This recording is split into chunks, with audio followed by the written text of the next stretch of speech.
En realidad, lo que nos vamos a encontrar es que las dinastías económicas en toda Europa, no solamente en España, más o menos son las mismas desde la formación de los distintos capitalismos nacionales o de los distintos estados modernos que se pueden recorrer pues, en los últimos 150 o 200 años, ¿no?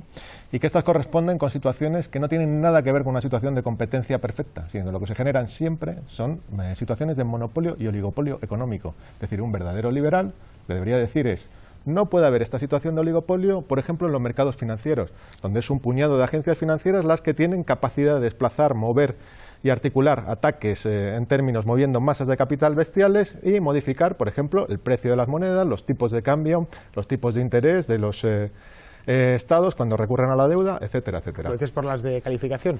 ¿Qué? Por las agencias de calificación. No solamente por las agencias de calificación, sino porque nos vamos a encontrar que las grandes sociedades de inversión son unas poquitas, un puñado de ellas. Un ejemplo bien simple, BlackRock, que podemos considerar como una de las grandes de las grandes agencias financieras.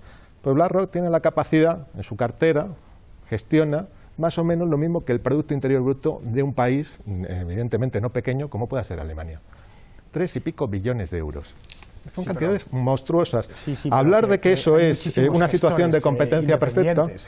¿Qué? Hay un montón de gestores independientes. Hay, por supuesto, claro que hay gestiones independientes, pero es un mercado absolutamente jerarquizado, donde hay claramente desigualdades de peso. Nos vamos a encontrar con que hay una serie de agentes que tienen muchísimo peso, que son los que tienen capacidad de marcar tendencia, los que tienen capacidad de moverle los ataques, los que tienen capacidad, y el resto los sigue, evidentemente. Por lo tanto, no es una situación de competencia perfecta, lo que nos encontramos son siempre situaciones de oligopolio.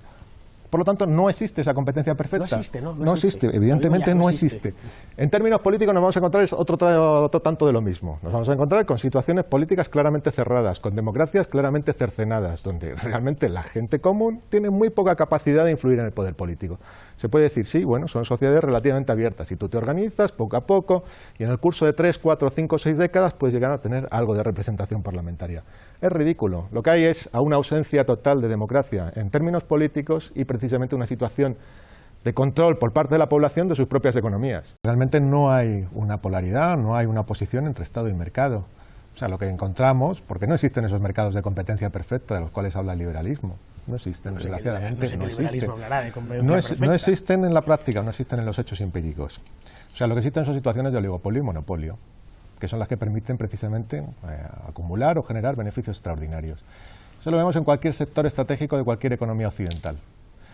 Pero por otra parte nos encontramos con algo que es bastante singular, y es que nosotros vivimos en tiempos de un capitalismo financiero, es decir, donde esa promesa que señalabas antes, la cual decías pues, que el capitalismo ha generado estos entornos de prosperidad, los ha dejado de generar.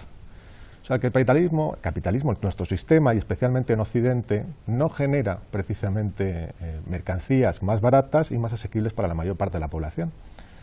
No lo genera desde hace ya relativamente bastante tiempo, por lo menos las últimas 3 décadas, en donde lo que hemos visto es que buena parte de la población se ve sometida a un empobrecimiento de sus condiciones de vida, a una disminución de su capacidad de proyectarse. Hay una clara crisis de las clases medias en todo Occidente, y lo que nos encontramos es que precisamente esos entornos de prosperidad se producen en otro lugar, con marcos, además de regulación política, claramente no democráticos, precisamente autoritarios. Me sorprende que se defienda el capitalismo chino, que al fin y al cabo es un capitalismo gobernado por el Partido Comunista Chino, como un ejemplo de liberalización económica. Evidentemente ha conseguido las tasas de crecimiento más elevadas de todo el planeta, toda la historia de la economía moderna. Tasas de crecimiento del 10%. Pero sin esa regulación autoritaria no hubiese sido posible.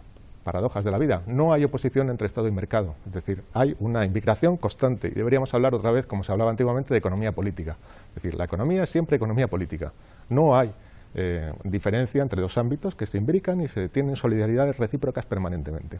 Lo que tenemos que ver es de qué manera ponemos veto, ponemos control a unos señores que se han apoderado tanto de lo que serían los principales monopolios y oligopolios económicos como de lo que es los aparatos de Estado. Y esto en España, como sucede en el resto de los países europeos, como sucede en la propia economía estadounidense. Por lo tanto, yo diría que no hay oposición entre Estado y mercado, tal y como nosotros lo vivimos, que no hay oposición entre economía y mercado y que el capitalismo ha sido siempre estatalista. Lo que yo pondría el énfasis es que no se trata de hacer políticas de pobreza, políticas precisamente, pues políticas paliativas, sino de asumir realmente que el problema está precisamente en los ricos, en aquellos que tienen poder, en aquellos que tienen precisamente monopolios, tanto en el ámbito económico como en el ámbito político. El problema es la ausencia de democracia, obviamente.